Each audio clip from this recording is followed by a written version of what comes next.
Paano ba mag-update ng payout? Kung bank account ka, kung gusto mo ng PayPal na. So, punta tayo sa dashboard. Ayan, pupunta tayo sa payout para i-update natin. Ayan, press payout. Ayan.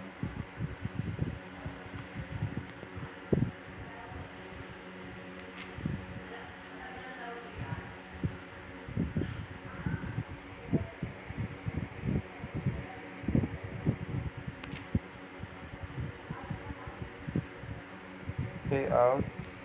Tapos settings ito. Yun. Ayan, oh. Pindutin nyo lang ito. Yan. Update. Oh. East West. So, kung gusto mong i-update yan, try natin. Yan. 5 days hold with place. So, 5 days daw hold with place. Update your payout.